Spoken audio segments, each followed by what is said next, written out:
Hi, welcome to episode 79 of Pink's Picks Book Recs, commentary from a sort of retired high school English teacher. Today's title, Lessons in Chemistry, received so many accolades, including being named Barnes & Noble 2022 Book of the Year, that I was skeptical that it could live up to all of its positive press. Let me tell you, Bonnie Garmus's debut is everything it's purported to be, and so much more. It has a clever premise, an entertaining cast of characters, hilarious dialogue, unusual analogies, comical rotating narration, a delightful tone reminiscent of the late Nora Ephron, and chemistry even has a cute cover. Unimportant, I know, but notable nevertheless. Inside is a periodic table. Even my right brain can recognize that. And featured on the front is protagonist Elizabeth Zott, a 30-year-old research chemist with her hair pulled back and secured with a pencil, her skin luminous, and her lips unapologetically red.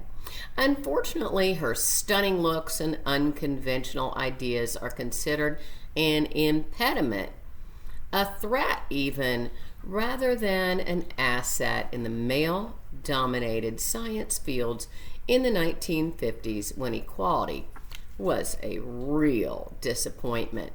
Sadly, she was cheated out of her PhD from UCLA by the professor who assaulted her, as well as out of her job at Hastings Research Institute by her boss. Fast forward a few years, Elizabeth finds herself not only a single mother, but also the reluctant star of America's most beloved cooking show, Dinner at 6. From this juncture, the story unfolds retrospectively with flashbacks through the perspectives of, in addition to Elizabeth, Calvin Evans, who had a lonesome look about him and who by age 19 had already contributed critical research that helped clinch the Nobel Prize. Madeline Zott, who was reading by age 3. 630, the adopted stray dog, whose humanity far surpassed what Elizabeth had found in most people, and who I think is the funniest narrator of all.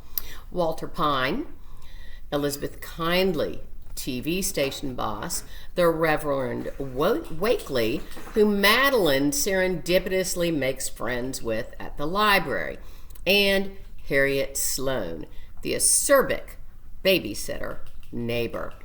Even the characters who aren't narrators, can hardly say that with my sore throat. Even the characters who aren't narrators are laugh out loud funny. I truly cannot remember the last time that I was so entertained by a book. I love Garmus's similes comparing relationships. She writes, to Mrs. Sloane, it seemed Calvin and Elizabeth enjoyed a strange relationship, almost supernatural. Like identical twins separated at birth who accidentally stumble upon each other in a foxhole, and despite death all around are amazed to discover that not only do they look alike and share a serious allergy to clams, but neither liked Dean Martin. It hadn't been that way with her and the now retired Mr. Sloane. The only excitement had come at the beginning, but had worn off like cheap nail polish. I love that Bonnie Garmus published her first book in her mid-60s. As I mentioned about Alka Joshi in episode 46, it gives me hope for when I retire again, of course.